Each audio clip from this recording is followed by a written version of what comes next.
Okay, guys, we are back with another Primarch. Um, Imperial Fist, ROGAL DORN. You know it. Let's begin our journey. Honestly, I have nothing to tell you about, guys. If you watched previous video, like, yeah, for 3 days straight, I was just hanging out in the city with my friends, had a lot of drinks. Don't remember like anything from it. So yeah, I had a lot of fun. Anyways, sorry. There is no enemy. The foe on the battlefield is merely the manifestation of that which we must overcome. He is doubt, and fear, and despair. Every battle is fought within.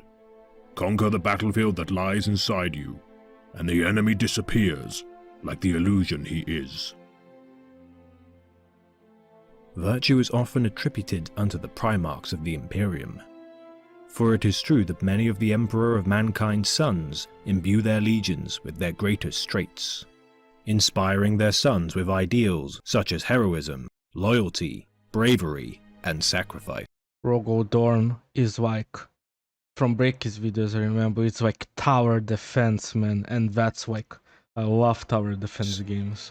Though of all the Primarchs there is only one synonymous with righteousness. Right? No, tower defense. Symbolizing the Imperium's truth, fortitude, and valor. Okay. Primarch of the 7th Legion of Adeptus Astartes, ROGAL DORN. During the scattering of the Primarchs, ROGAL DORN would land on the death world of Inwit within the system of the same name, caught in the gravitational pull of a dying star.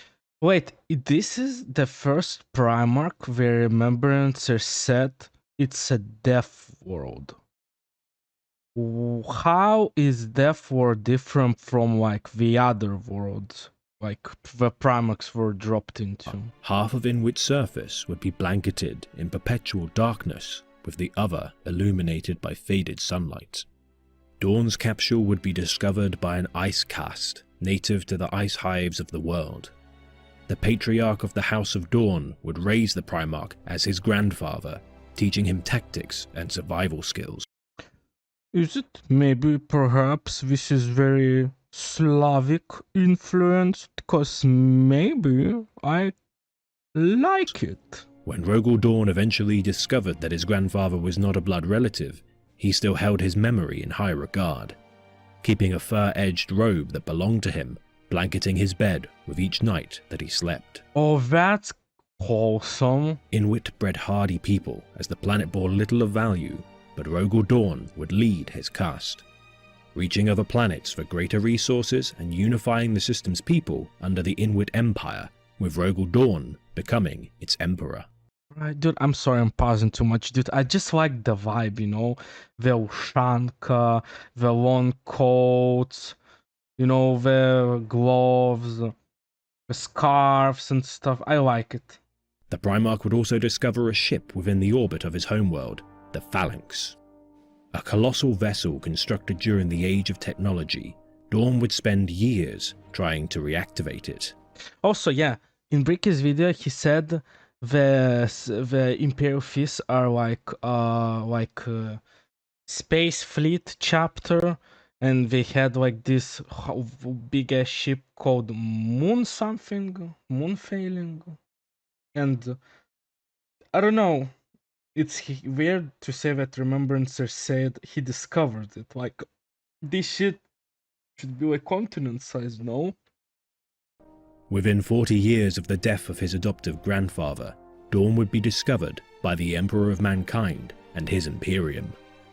As the 7th Primarch to be found by the Emperor, ROGAL DORN would meet with him at the helm of the Phalanx.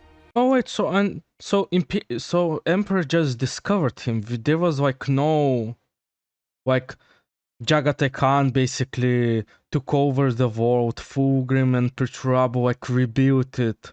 Who was else? Lionel Johnson had his share of problems. He just didn't do anything. He was just, well, I guess he found the ship. Oh.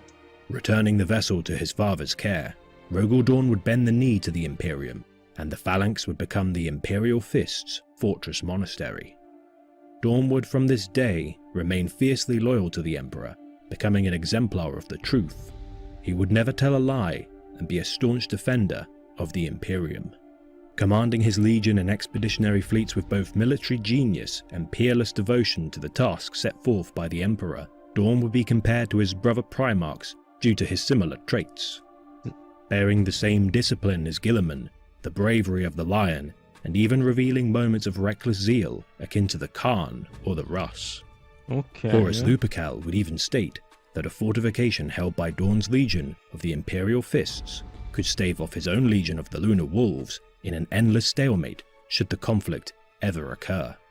Tasked by the Emperor with Okay, dude, I see. Like, I think ROGAL Dorn by this point probably has one of the biggest egos ever. In the capital homeworld of Holy Terror's Imperial Palace, Dorn would forge a magnificent fortress, which would prove crucial in time for the upcoming betrayal. As the Imperial Fists were recalled to Holy Terror, the Horus heresy would ignite the flames of betrayal. Warp storms would impede the 7th Legion's journey to Terra, allowing fate to cross ROGAL Dorn's path with the escaping Death Guard battle captain, Nathaniel Garrow, and his ship of Loyalist forces aboard the ship known as the Eisenstein. As Garrow relayed his news of Horus Lupercal's betrayal, Dorn would barely contain his rage, almost ending the life of Garrow, believing his words to be heretical lies. With the intervention of Remembrancer Mercedes Olaton and her cortical implants, Dorn would see with his own eyes the tyranny and butchery of his brother Primarch, as his forces massacred their detachment of Remembrancer historians, poets, and So art. he basically, they helped him, they helped ROGAL Dorn to see the future, like? Or? Artists. Dorn would dispatch the majority of his legion to combat the rebellious factions in an attempt to quash Horus's plans before he had amassed a site. Also, this is a bit off topic. If you watched my previous videos, you remember me saying, I think I said it in the Brickies videos, that I hate color yellow. The more I look into these guys, the more it grows on me, and maybe it's not that bad actually. Returning to Holy Terror, Dorn would inform the Emperor and his subjects of the events that were transpiring personally. Oh. The Emperor would declare Dorn as the Lord Commander of the Imperium, charged with fortifying the Imperial Palace's defences. Dorn would assume command of the Imperium, whilst the Emperor managed the war within the Webway and his project to end the Imperium's reliance on warp travel. Whilst Malcador the Sigillite dealt with the politics of the Imperium, Dorn would divide the Sol system into several spheres of defence, attempting to contain the traitor advance and split their forces. With the beginning of the 31st millennium, Horus would enact his invasion of the Sol system.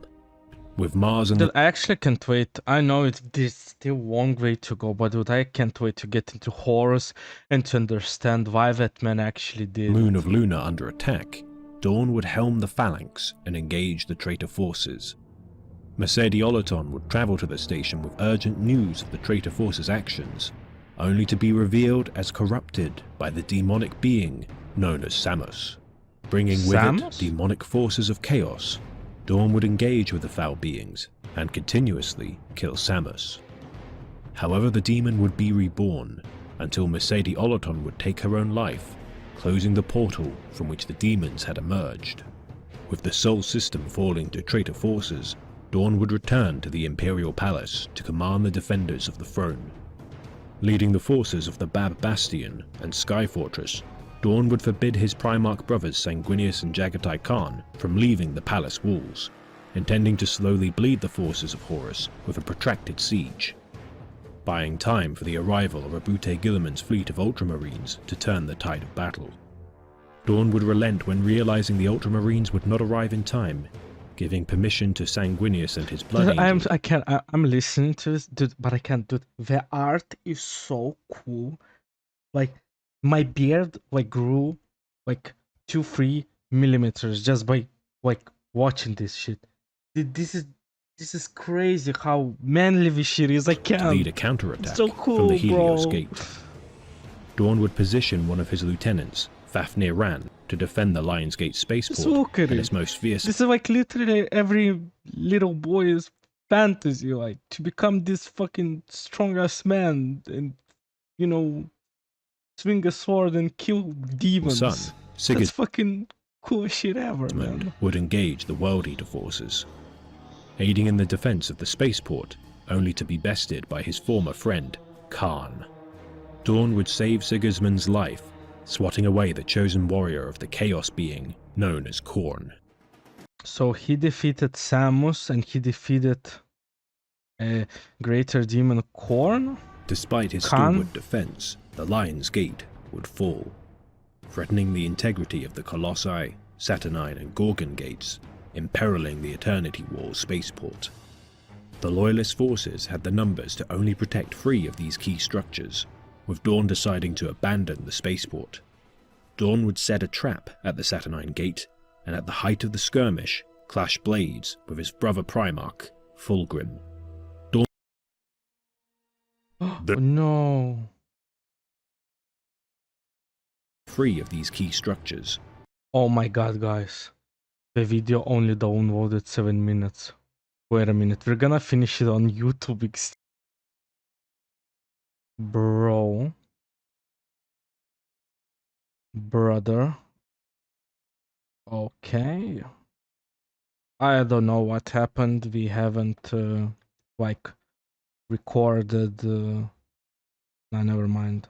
For some reason, when I downloaded the video, the last, like, 5 minutes... it didn't download, so we're gonna continue in the YouTube. Sorry guys for this. Instantly healed by Fulgrim's Chaos-born powers. Fulgrim would tire of the battle and retreat, sending his elite honor guard led by Lord Commander Eidolon to kill ROGAL Dorn. With Sigismund's aid, they would survive the onslaught, and for the next 3 months of the siege, Dorn would not sleep or rest for a moment. Even for a Primarch, his superhuman body strained to exhaustion.